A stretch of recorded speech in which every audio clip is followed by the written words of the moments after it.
বাংলাদেশে যারা রাষ্ট্রীয় পর্যায়ে দায়িত্ব পালন করছেন তাদের 95% মানুষ হচ্ছে অসৎ, 95% মানুষ হচ্ছে অনৈতিক। কাজেই সময়কে সঠিকভাবে ব্যবহার করতে হবে। মেডিকেলে বিভিন্ন জায়গায় ইসলামী বিশ্ববিদ্যালয় শাখার সম্মানিত সভাপতি ব্যক্ত করছি। প্রিয় শিক্ষার্থী ভাই বোনেরা, তোমরা যারা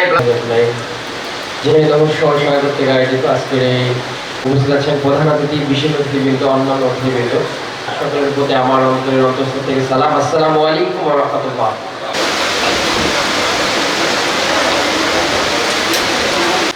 এই ক্লাস প্রাপ্ত মেধাবী শিক্ষার্থী ভাই বোনেরা সবাইকে সমাজপদ উচ্চতার মধ্যে বুঝতে পেরেছে, এই জন্য আল্লাহ তাআলা দরবারে শুকরিয়া আদায় করছি, আলহামদুলিল্লাহ।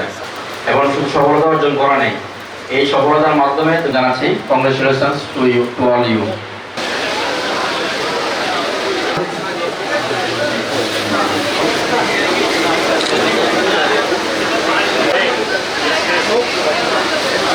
অর্জন করতে আমরা যদি বাংলাদেশের কথা চিন্তা করি, বাংলাদেশে যারা রাষ্ট্রীয় পর্যায়ে দায়িত্ব পালন করছেন তাদের 95% মানুষ হচ্ছে অসৎ, 95% মানুষ হচ্ছে অনৈতিক, যার কারণে তারা দেশের বিভিন্ন গুরুত্বপূর্ণ জায়গায় দায়িত্ব পালন করছে এবং তারা দেশের দুর্নীতি করছে এবং দেশের ক্ষতি করছে। আমি যে ক্লাস পেয়েছি, আমি এখন একটু ঘুরে ফেরা করি, আমি একটু বন্ধু বান্ধব সহ আড্ডা দিই, তারপর হচ্ছে আমি একটু স্বস্তিতে থাকি।